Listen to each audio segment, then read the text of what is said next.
Hello, everyone. Welcome to the Queers of Time podcast. I'm Matt. I'm James. I'm Kemi. And I'm Kat. And this is a podcast to talk about all the gay stuff in the Wheel of Time. Because we're gay and we like the Wheel of Time.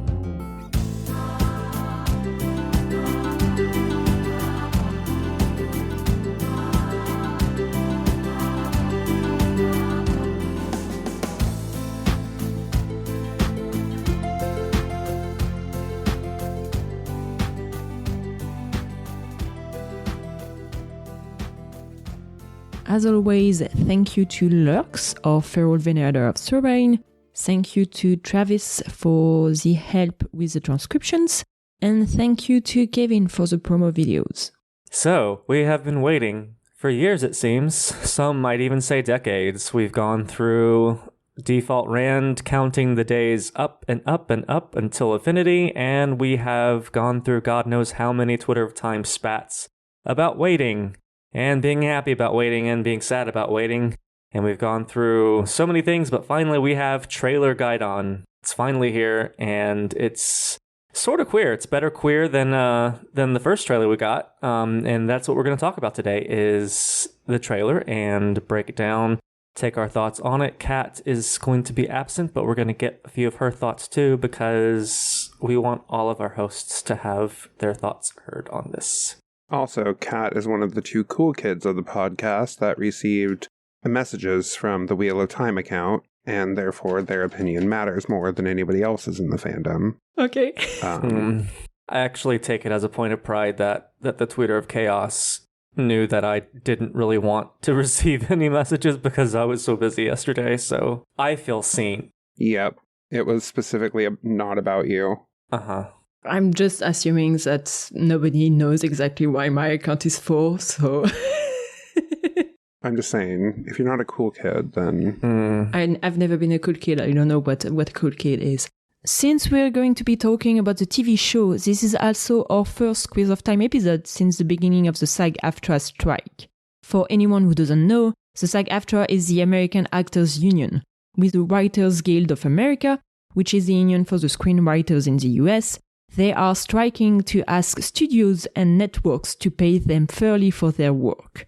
The Wheel of Time is a TV show from Amazon, which is one of the studios actors and writers are striking against.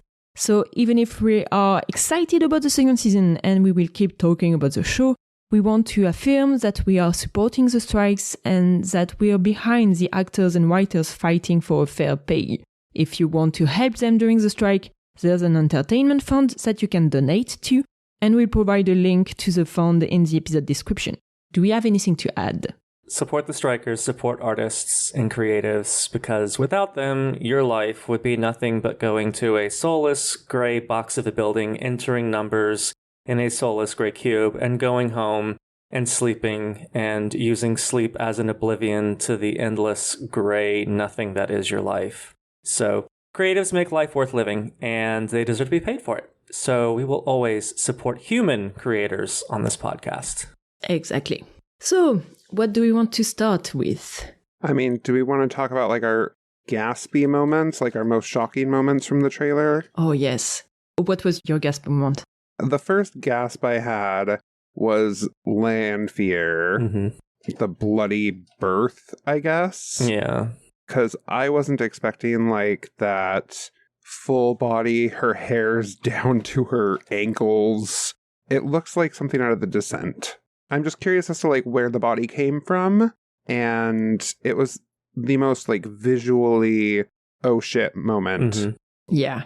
That was the first one. It wasn't the only one, but it was the first visually, like, oh, they're going in.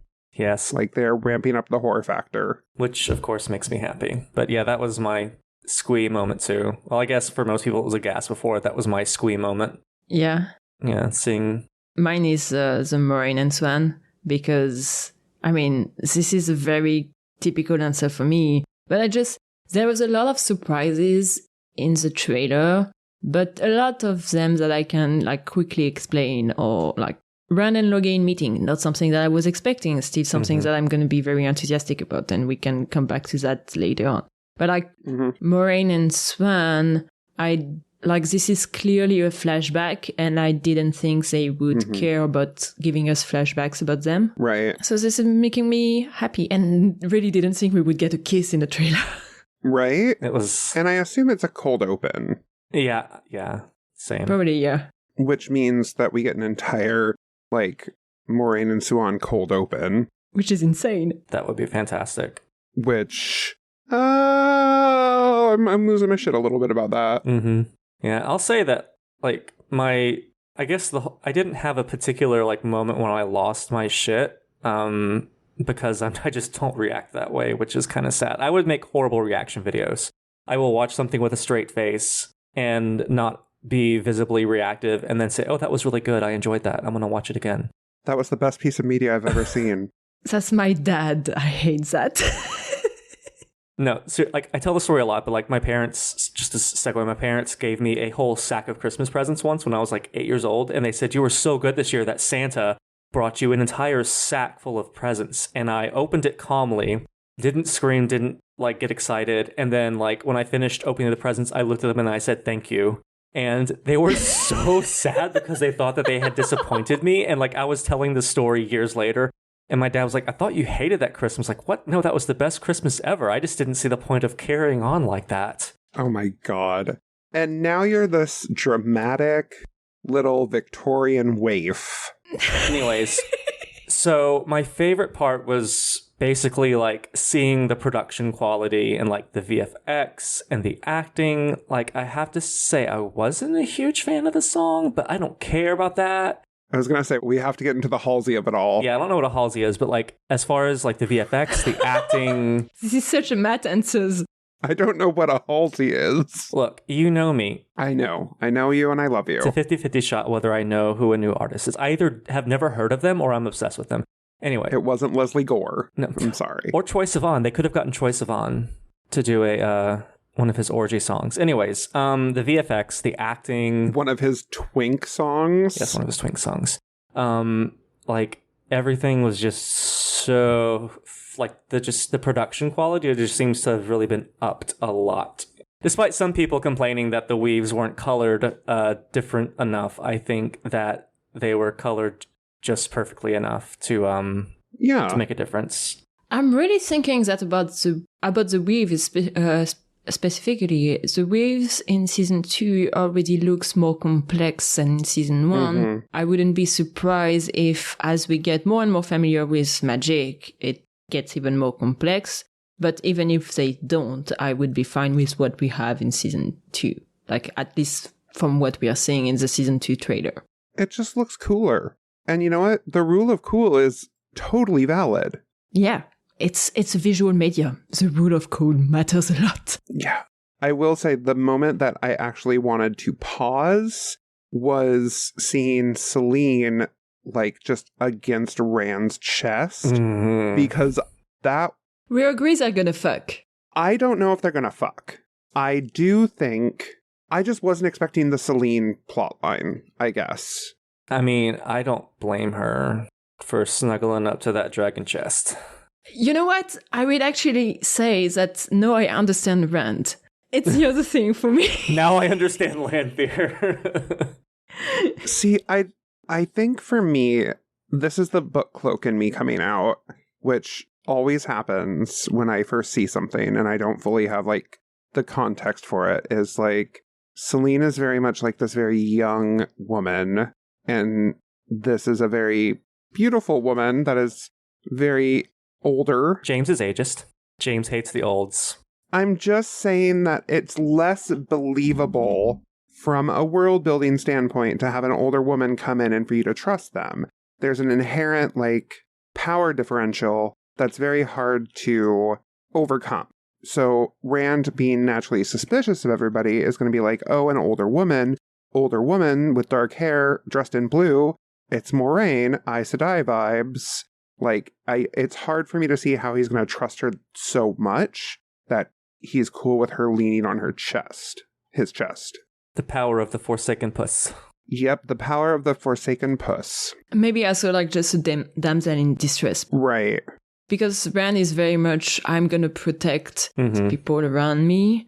And I feel like that could be enough of a justification. Yeah. I do think that compared to the books, for example, the books have a tendency of always like valuing younger women or women that look younger more than older Right. women. So honestly, I'm like, if they can get rid of the Selene looks younger when she's trying to flirt with Rand, I wouldn't mind, because it's a part of a trend in the books that I don't like. Right.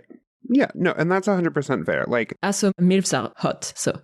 I mean, that's accurate. Like, you know what? I think it was the shock of seeing Natasha O'Keefe in action that I wasn't expecting. So it was just very like, oh, our first introduction isn't her being like a land fury, like, who is Avienda? Obviously, we're not getting that this season, but it's her soft, demure, manipulative side, which honestly is pure Lanfear. So I love it. I will note that I really like that in the trailer, it's actually not obvious that the person Rand is with is one of the Forsaken. We know she's suspicious, but it's not obvious that she's that woman in blood.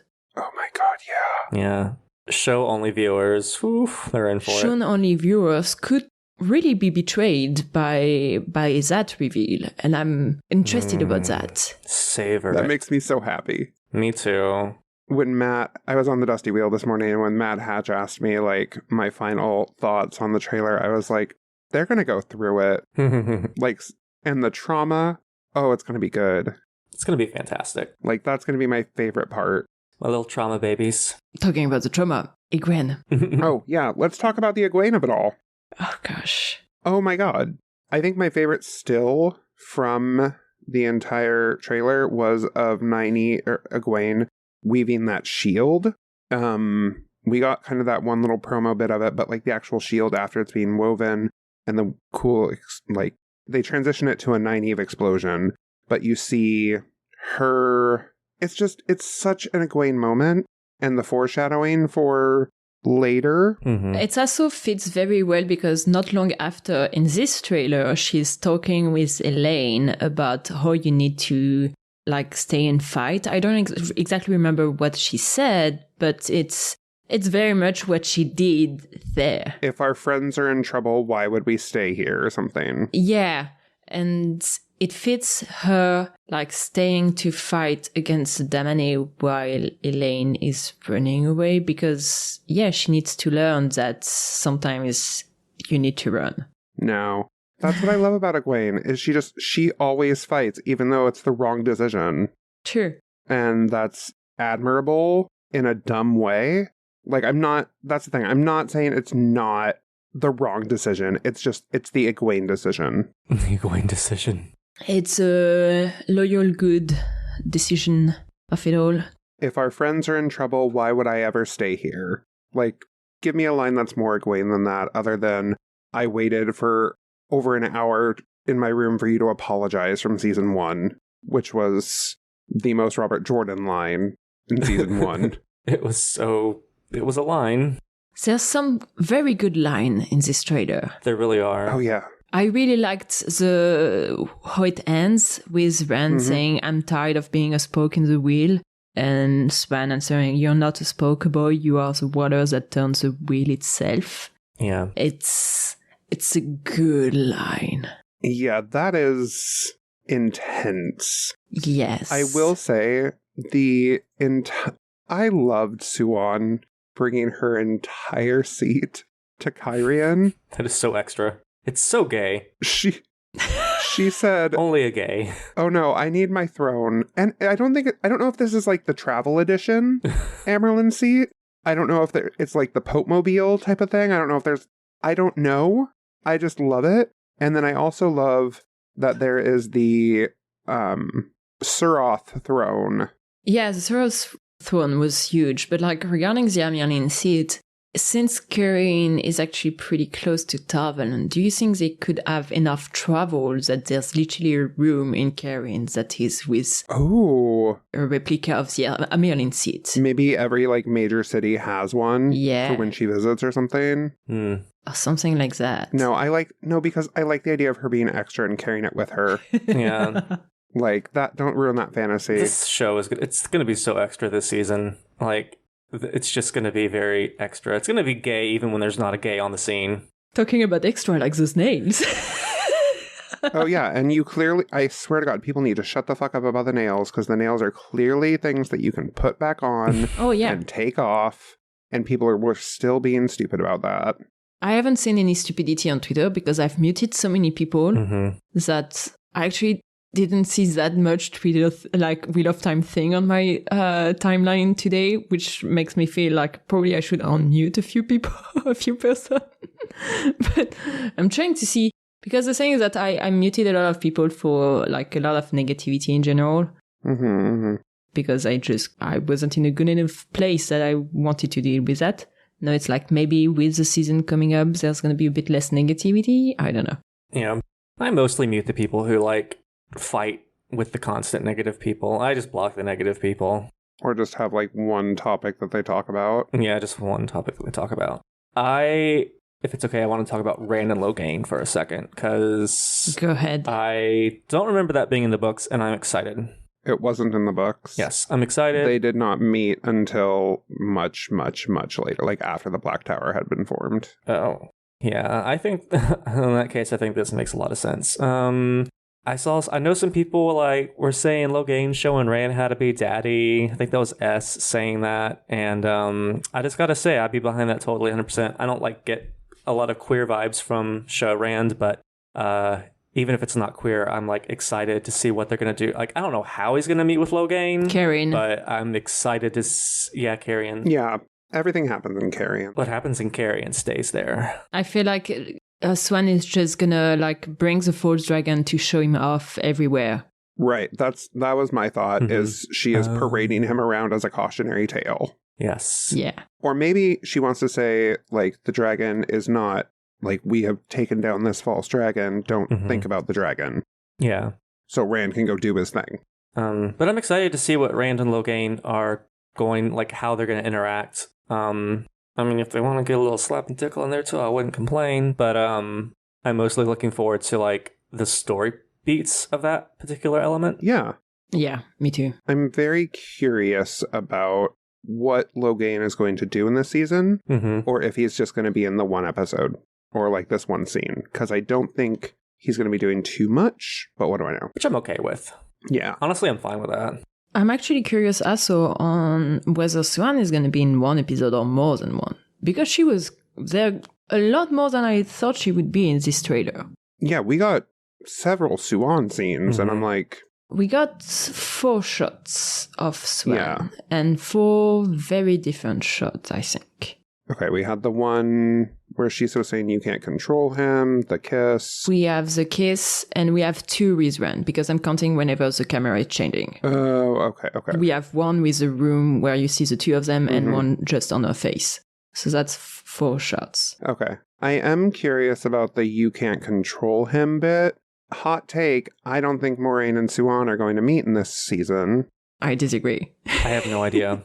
But I understand why you're thinking that. My reasoning is that in episode 6, they had this extreme heartbreak. Episode 6 of season 1, obviously. They had this extreme moment where they think they're never going to see each other again.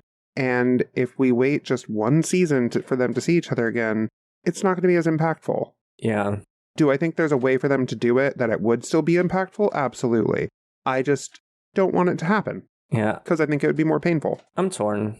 I would like for them to meet, mostly because they're going to be, I'm guessing, in the same city around the same time, because Moraine is with Bran is seeing Swan, so Moraine must be around Swan too.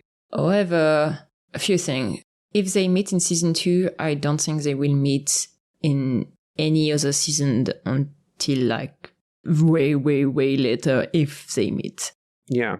And I do think like one interesting thing about, for example, having moments between the 2 of them in season 2 is also to have viewers root for them even more. That's true. So that when things is going to be very tough for them, you're still rooting for them to find each other again at the end of it. Oh, that's sad. the way that I generally react to trailers is sort of different from a lot of people. Like, I don't do a lot of predicting because I just get caught up in my head and like arguing with myself too much. So I just like sort of vibe with it and like am excited about it generally, and then I sort of forget. I had one other point regarding Swan and Moraine. Mhm. So because I was talking with someone, I made her watch the first season and she really liked it, but then she saw like the poster for the second season, and the thing is that like some people watch a show for the plot, other people do enjoy like shipping and like rooting from relationship and this kind of thing. Mm-hmm. From the three main couple we had in season 1, Brandon and Gwen are over. Mm-hmm. Lan and Nynaeve will probably not spend any time together in season 2, except maybe towards the end. Yeah. So I'm not that surprised at the end of it that season 2 trailer do put some elements about Swan and Moraine so that people who do enjoy this aspect of storytelling and relationship between characters do have something to root for. This is true. From the trailer. Well, yeah, but there's going to be new romances in season 2. Celine and Lanfear. Right. Celine and Rand. Celine and Rand. That's called a girl's night in. But there's not that many that's going to happen. Perrin is probably not going to meet his future partner. Rand is not going to see any of the person he's supposed to see, or maybe not until later in season 2. And I don't think anything is going to start too soon between those, like for those relationships. Yeah. I think he has the opportunity of taking more time to build those relationships. Oh. Yeah. I know Kat's probably going to like, this is where you can enter what Kat's going to say about this character, but Leandrin got a couple of excellent shots. Sister Strongjaw. Yes. And actually, Leandrin is the third character in terms of number of steals.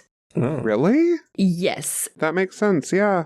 The top character is Rand with almost 700 steals, over like 3,200, something like that, steals. So he has quite a lot. Moraine is at a bit more than 400. Leandrin is at 270, and then it's Nynaeve, and then Lanfear, and then Egwene, and then Ishamel. Yeah. No, that makes sense. So it really feels like she's being set up as at least a significant character, a lot more significant than in the first season. I mean, I love the Little Red Riding Hood look. So innocent. She was literally carrying a basket. Like... A basket of persimmons. I'm just like, girl, you are not fooling a damn soul. Do you think she's meeting that man in North Harbor? I still think the man in North Harbor is Patton Fane. Yeah. Also, her outfit was a little darker in this trailer. I know the lighting was darker, but it was trending more black than red. It was a darker red. Yep. Much darker, even considering the lighting. Her hair also were darker. I did spot that because I was like, oh. She used to be blonde, and now she's more like very darker blonde, at least. Yeah.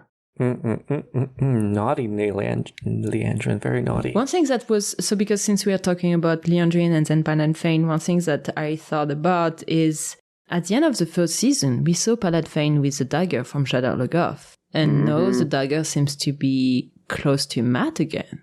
I'm curious about that. I don't know. It's the one thing that I'm just like, they changed so much about the Eye of the World's ending. I'm not sure how they're going to get back to the dagger being there and Loyal. We know Loyal's alive. Yeah. I don't know how they're going to me neither. undo, unless they take away the dagger's power to like just dissolve whoever it touches and like it's just a regular stabby stab. Like, I don't know how they're going to undo or get around a lot of that scene where... Okay, Book Cloak. You know I'm fucking with you. Oh my god. I will take this Zagreus sword in my little Zagreus figure from Hades and I will stab you. No murder on this podcast, please. No. So I get what you're saying. I think they're just going to make the dagger less of a big deal in the season overall, because the Great Hunt is dagger, dagger, dagger, dagger, dagger, horn, dagger, dagger, horn. That's literally all the Great Hunt is. Yeah. And it's annoying. Yeah. This is more world building. This is just gonna be more. Like, we see the Forsaken. We see Egwene going through it, which happens a little bit, but not to this level, I guess. Mm-hmm. Yeah, no, like in the books, it's 2 chapters and that's it. It's really glossed over. Mm-hmm. And also, like, one thing that I'm very curious about is that when you look back to the season 1 trailer, a lot of what was in the trailer was very much early season content. Mm-hmm. If that's the case, as so for season 2, that means Turak gets the horn very early on. That means we may have indeed a mid-season where Egwene gets captured. And I'm really curious. I'm very curious about what's the plot, what the story is going to be in general for season 2. Yeah. I'm not worried about it because I feel like there's plenty to do in those books to get hours and hours and hours of content. Yeah, I have no concerns about the direction that they're heading. My only initial gripe about the trailer was Halsey, because I literally had to pause it to be like, oh, okay, is this coming from this? Yes, it is. Okay, got it. I had to Google Halsey. So I think the thing I'm most excited about for this trailer, like because of this trailer, is just how much shit they're going to go through in this season. Yeah. Like the pain that Moraine is going to feel. Someone in our Discord brought up how Moraine is like holding her hand above the water to try and channel it warmer in the bath, like she does in season 1, episode 1, and she can't do it, and then she's crying. And I'm just like, fuck me.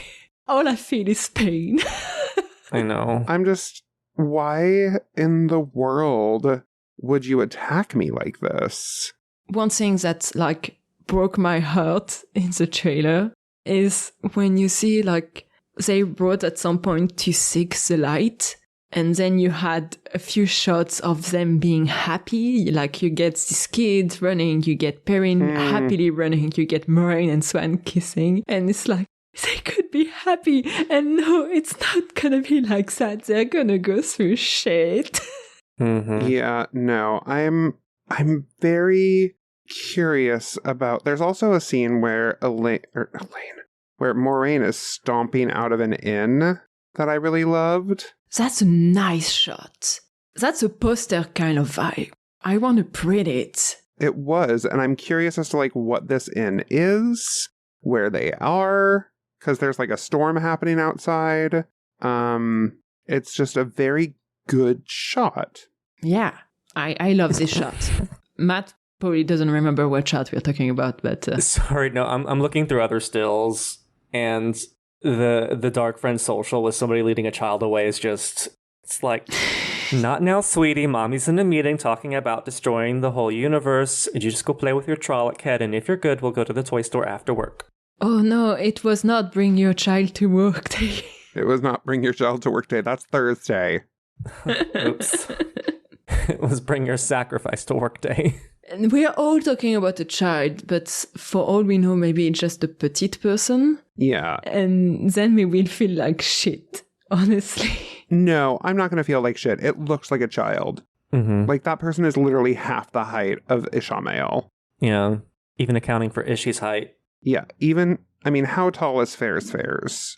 Pretty tall. He's 6'1". He's 6'1". I mean, to me, that's tall, but... Oh, we also see Avienda being a badass for like a quarter of a second. Yeah. I love Avienda. She has 43 steals. That's not a lot. No. But she is super badass in those steals. I mean, considering this is what, 240 frames per second? Why did Tweeter of Chaos not, like, release the trailer the way they released the GIFs from yesterday? Like, 1 frame for 1 person in the fandom. 3,000?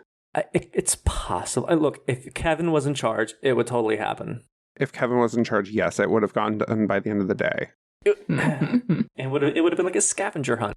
Though we wouldn't have been able to tweet. Whoever tweeted the Moraine and Swan GIF, y'all got us almost 400. That's Camille. We got this at almost 400 likes. Yeah, it was obviously me. I did not. I was on the Dusty Wheel when that happened. I was working.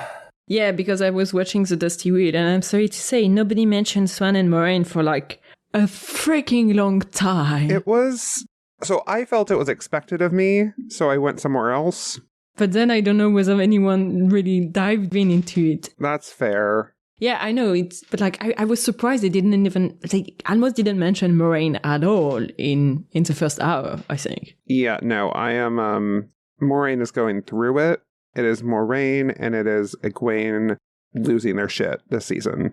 Yeah. Also, how dare Rand choke mommy like that? I'll take that spot for her. Yeah, you can get choked by Rand all you want. Like, that's fine. I want to see that. I would pay for that just for fans. But I don't... How dare? We don't know the context. Like, maybe... Especially since she cannot channel. She can't channel. It's like, is there channeling at her and choking her? And she cannot do anything. Okay, what if, like, we don't know what's happening though. Like, what if it's Lanfear disguising or, like, cloaking herself as Moraine, trying to goad Rand into doing something bad, and him choking her is realizing that it's not actually Moraine who's, like, talking to him? What if it's a dream? It could be, like, a whole lot of stuff. So I'm reserving judgment. It could be the way for him to realize that she cannot channel anymore, because she's probably not going to be honest about that. Yeah. Yeah. I guess that's fair. I'm curious as to how Moraine is going to handle that. I had not thought about that. Are people going to know? Surely they'd have to. Well, another Aes Sedai can sense, well, in the books. I mean, can they sense, if it's a shield, are they able to sense that someone is... I don't think they could sense it if it's tied off, but in the show, they cannot sense that someone is channeling, or that someone has the ability to channel. Yeah. Unless they are channeling already, so... Unless they're actively channeling, yeah. So maybe Moraine is just hiding it. Maybe. It's possible. I'm surprised how little of land there was also. He got a good scene, though. There was a drop kick. Yeah. There was a good fight against a Fade, so I'm assuming he's finally going to get to kill a Fade. That was really cool. But yeah, I'm guessing he's going to be very much a supporting character in Moraine's story. Yeah. I'm hoping we do get to see him interact a bit more with Rand. I think that's something that I wouldn't mind seeing. Yeah. A sword fight between Daniel Henney and Yosha Stradowski. That would be a really good scene for Wheel of Time. In the crossing the cat yard, Cat crosses the courtyard. Yeah, cat crosses the courtyard. Dragon enters the citadel. Him teaching Rand how to talk to Swan. Since, like, I'm so happy we're getting that scene between Swan and Rand. Yeah. I'm curious as to who Suan is speaking to when she says you can't control him. My pet theory is that it's Farron. But yeah, I don't know. That is a good point. I mean, to me, it's Moraine, but I know that you don't want... Yes, in my alter reality where they don't meet, it is Varen. Yeah. God. I've been watching it this entire time, like on repeat, and I keep watching that scene with Egwene and the shield, and it just makes me so happy. Because she's such a badass. Yeah. I really love the colors in that trailer. Like, even the dark... Like, you can feel that even the night scene, you can see... which... It didn't get the Game of Thrones treatment. Is making me enthusiastic about season 2. Like, season 1 already had good lighting, no matter what people can say. At least we could see during the night. Except for, like, episode 8 because of bad CGI.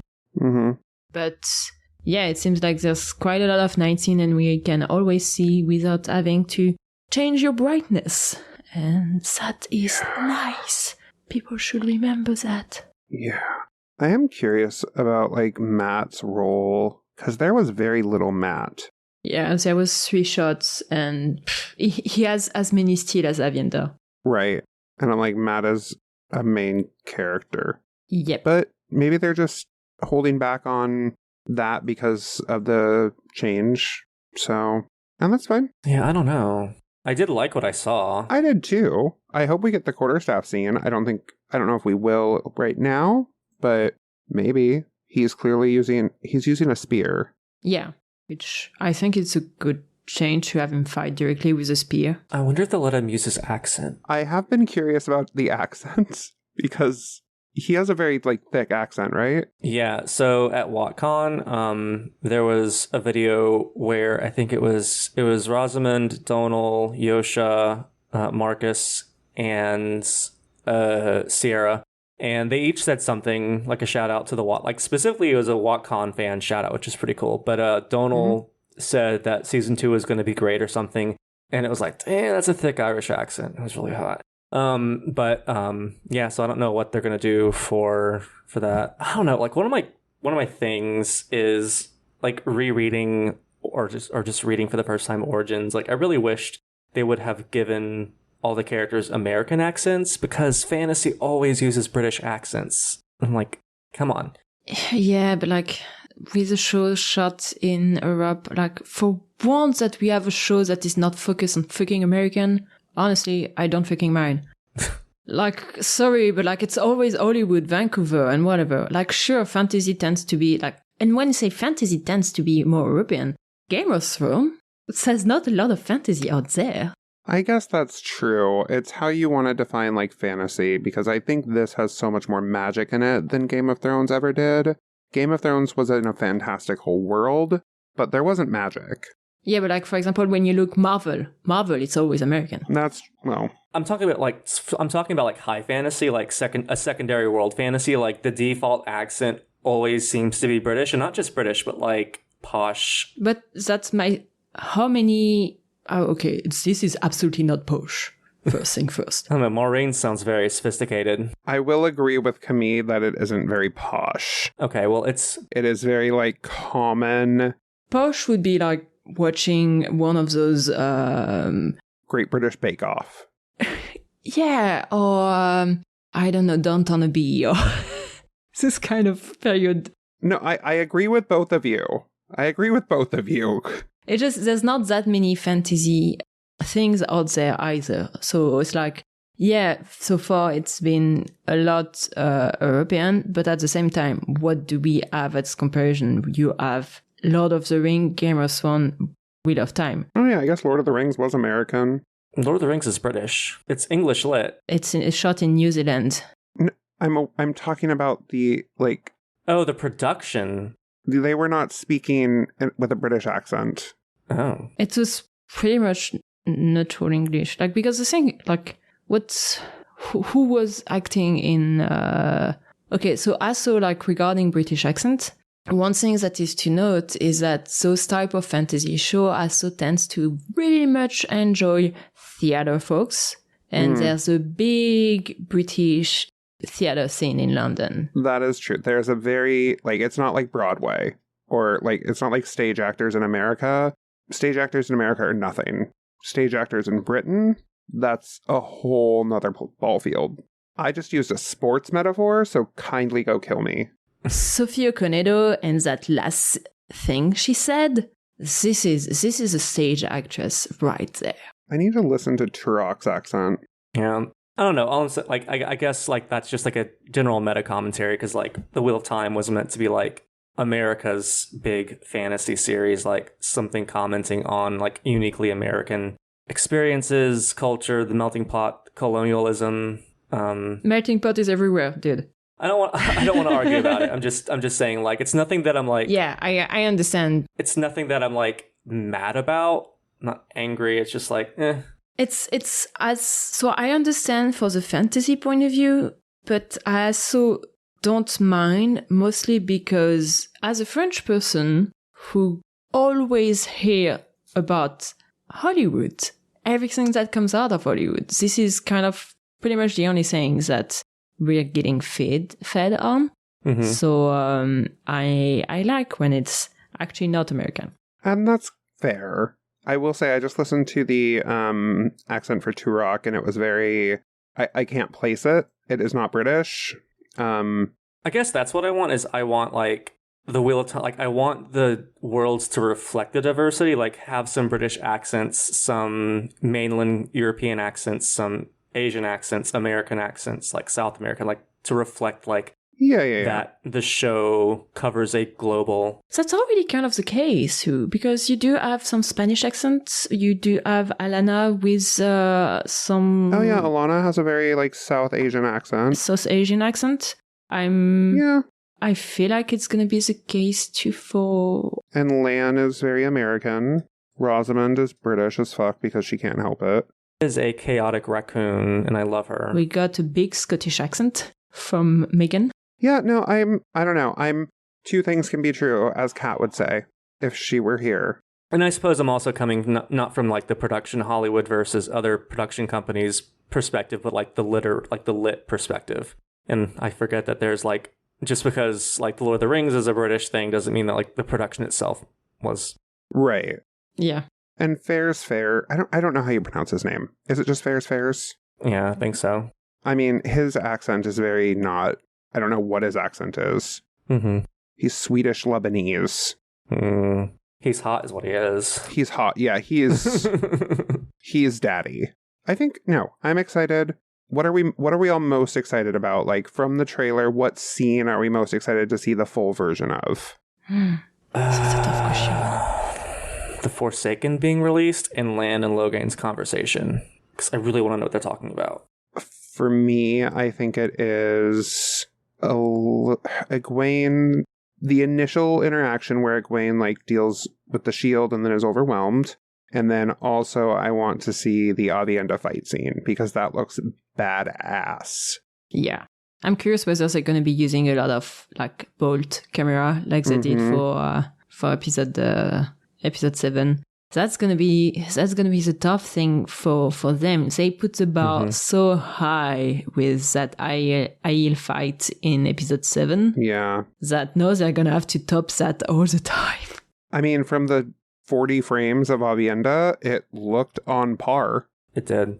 I don't know. It's hard for me to say like what I'm most looking forward to. I would say that it would be easier for me to say what I'm least looking forward to, but there's nothing that I'm least looking forward to. Like it's just all very solid, very good teasers. And nothing really sticks out to me, but that's not a bad thing. It's just saying that everything is so like top notch, exciting that it's really difficult. Because I said Logain and Rand and the Forsaken, but now I'm like, oh well, I want to see how Egwene and Nynaeve and Elaine deal with like their storyline and like the glimpses that we saw of that. So like my answer's going to change every couple minutes. I just noticed that I noticed the scene of her above the ring pool where they like forged, but she's holding out a ring. Oh Lord. Whose ring is that? That's what I'm wondering. I'm like, she like in the 0.25 seconds you see, she goes like this. She is holding something about to put it in there. So maybe Leandrin loses someone and we see more about why spoiler. And maybe it's a flashback. And as a red sister.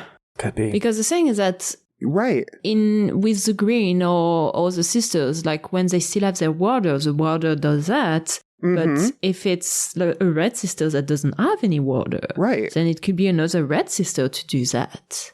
Yeah, like maybe Leandrin is the designated mourner not designated mourner, but but the person chosen to do this. And you see Leandrin go through it. Yeah. So that's interesting. That is, okay, now Leandrin is one of my favorite parts of season 2. Insert Kat now. Yeah, we know Kat is very excited about Leandrin. Something we haven't mentioned much, maybe Nynaeve's accepted test, actually. Did we talk a little bit about that? We didn't. It's a scene. What was it that S said when you sneeze on your period? Oh, yeah, like when you sneeze during your period. Esther, ma'am, if you're listening, you are awful. I love you, but made me laugh. S's shit posting with the trailer has been glorious. It was so amazing. My favorite account of today. There was one scene that I didn't notice from Nynaeve accepted test.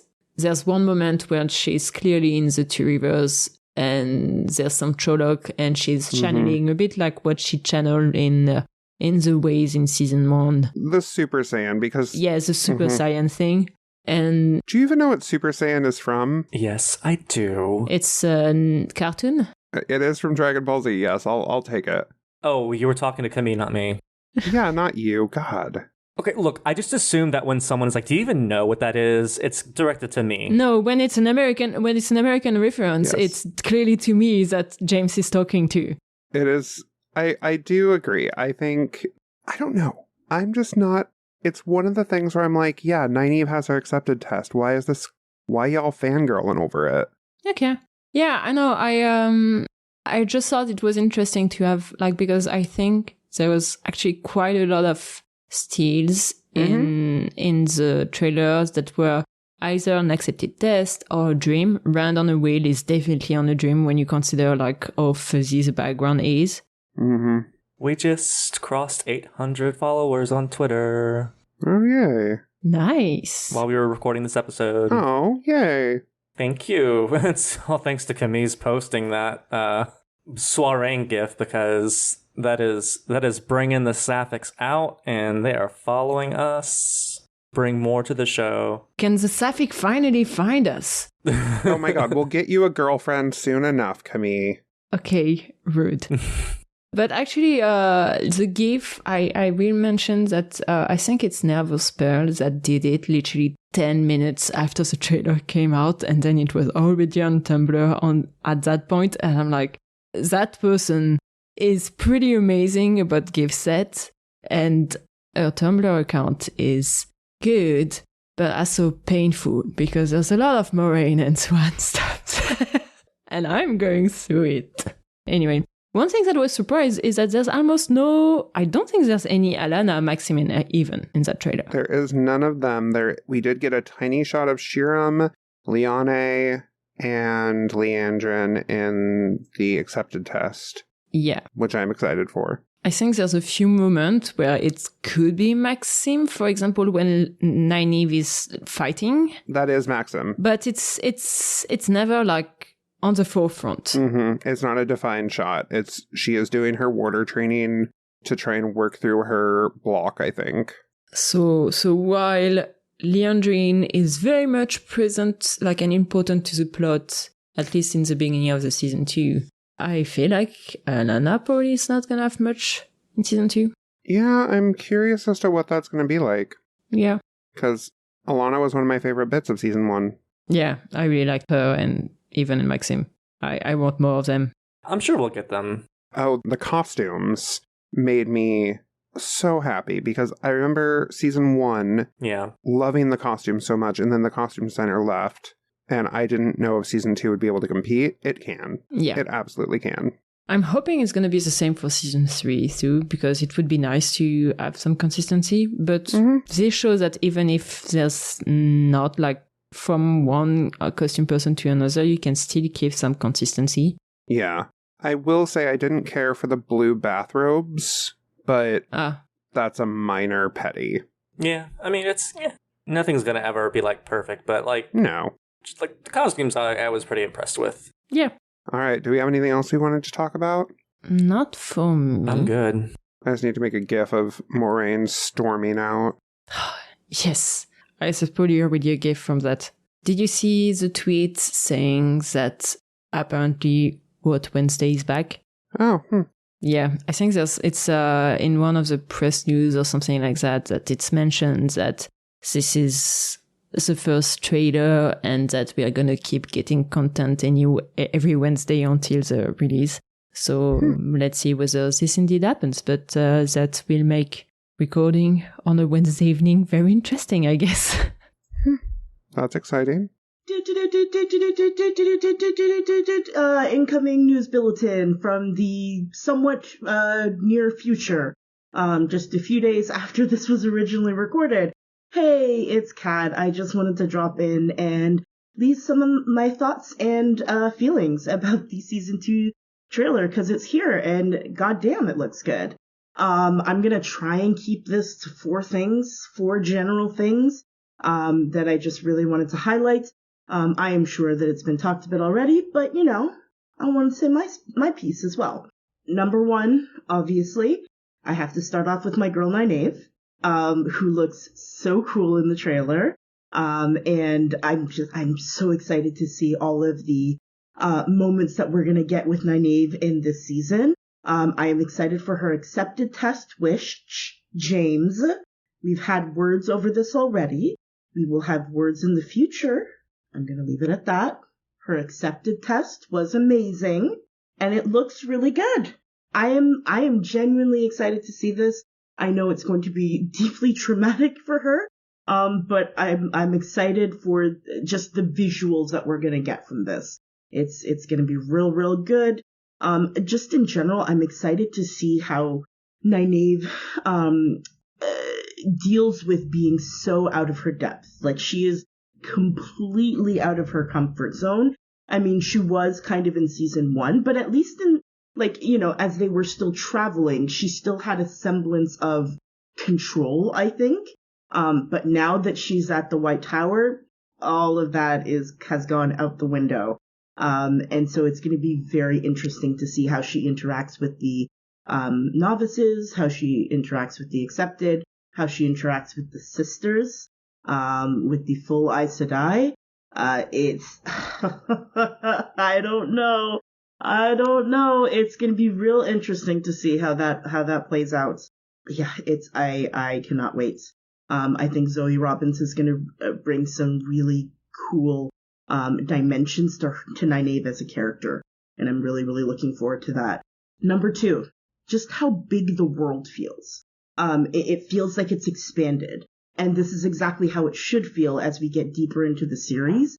That the world has just it's grown, it's gotten a little bit bigger for the main characters. For the, I should say, the Emmonsfield 5. It's gotten bigger for them because they're traveling to new places and they're meeting different people and different cultures and visiting different cities, and you really do get that feel from the trailer. The world feels bigger, and then just the costuming. Oh my god, the costume department on the show, they deserve awards or something like that, because it's just chef's kiss, so good. The Shan-Chan, I just love the way that they've designed them. You know, we haven't really gotten to see other cultures in the way that they dress, the colors that they wear and things like that. And so we don't necessarily have a comparison yet, at least visually on screen. We have that in the books, but visually on screen, we don't have that yet. And it's the Shan-Chan, they've made an effort to make them seem other. Like there's an alien-like quality to them, and I really, really like it. Like, they've done a really good job with the design of the Shan-Chan. It's not at all how I pictured the Shan-Chan, but it's better, which, I mean, I'm fine with that. I am good with that. I cannot wait to see the Shan-Chan be their terrifying selves. It's going to be real good. I cannot wait. Number 3, Leandrin. As soon as I saw Kate Fleetwood's cheekbones in episode 1, season 1, I knew she was going to be a problem for me. And she's going to continue to be a problem for me. I've just accepted it. This is the reality that I'm living with now. What are you going to do? I'm so excited to see where they take Leandrin this season. I mean, we kind of know where she's going to be taken this season, but it's going to be interesting to see how that plays out, because already her character has been given so much more dimension to it. She's much more well-rounded. We understand her much, much better. And so it's going to be interesting to see sort of her motivations for becoming a dark friend, because obviously she has motivations, and it's interesting because in season 1, it seemed, and I'm thinking about episode 4, where she gets so angry that Logain kills Karini, and she gets so furious that she's about to burn herself out of fury, out of rage that he killed her. And so it's interesting because it seems like there is some kind of loyalty. There's some kind of love that she has for her sisters in the White Tower, but obviously there's something else that is driving her to do what she's doing. And so I can't wait to see what that is. It's already kind of, we've gotten little hints about it, about possibly in her past there's a history of men being resentful of her power, and I mean, we all know how horrible men can be when women get a semblance of power that's deemed as more than their own. And so I wouldn't be surprised if there's something like that in Leandrin's past. But yeah, it's gonna be so interesting. I know she's gonna break my heart. Kate Fleetwood is, oh boy, it's gonna be so good. I cannot wait until the moment the shoe drops. And yeah, I'm really, really looking forward to seeing her even like her develop, and seeing more of her motivations, just leading up to everything. And then number 4. Okay. So Moraine and Swan goes without saying. I am delighted by them. I am tickled by them. I am sorry, Camille. I'm still a little hesitant to think that we're going to get a little bit more of them in like present day on the show. I don't know. Maybe it's just me protecting my own heart because I don't want to be disappointed. But I feel like I think it's going to be flashbacks, which I'm happy with. I wasn't even expecting flashbacks. But Moraine and Swan goes without saying. Who I really want to talk about is Swan specifically. Because Sophie Okonedo is once again bringing it. I so much appreciate that for a lot of the Aes Sedai, they've cast theater actors, and like people with strong theater backgrounds, because I think to play an Aes Sedai, there needs to be a gravitas that you have, there needs to be a force that you have, a force of character that you have behind you. And Sophie Okonedo absolutely has that. Just seeing her on the seat. And I'm interested to know, is this something that she carries with her? Is this something that's just in like every place of power around the world? Either way, I'm into it. Either way, I love that. But yeah, she just exudes so much power and wisdom and authority, and she's just perfect. And I'm really excited that we're going to get that conversation, or at least a version of the conversation that her and Rand have in The Great Hunt in season 2. I assume it's not going to be exactly the same because it's going to be happening in a different location, but I am delighted. And I really like the way that the show is going about treating this as an adaptation, because it really does go to show that, like, yes, you may not get this in exactly the place and exactly the order that you think you're going to get it, but it's still being used somewhere else. Kind of like the we for Netherin, we didn't get it in the Two Rivers, but we did get it, and I appreciate that they're including these iconic moments. Maybe not in the way that we think they're going to be included, but they are being included, and it's really exciting, and I really appreciate that sort of attention to detail. But yeah, I'm so looking forward to her and Rand having that conversation. And it's going to be real good. I think that's it for me, y'all. Thank you, Camille, for letting me drop in and do this. I wish I was there with you guys, to when we recorded the episode originally, but now you have my thoughts and feelings. So there. How about that? Okay, I'm gone. Thank you so much for listening to this episode. We hope that you enjoyed it as much as we enjoyed making it, and same goes for the trailer. If you would like to find us on our socials, you can find us on all of them at Queers of Time. We also have a Patreon where you can give us little farthings, if you will, to help us produce the podcast. And that's about it. Thank you again to everybody else, as always, who helps with the production of this. And we will see you next time.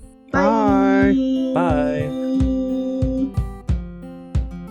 Thank you all for listening. This was Queers of Time, a Wheel of Time podcast. The music is Dance of the Witches by Julius H.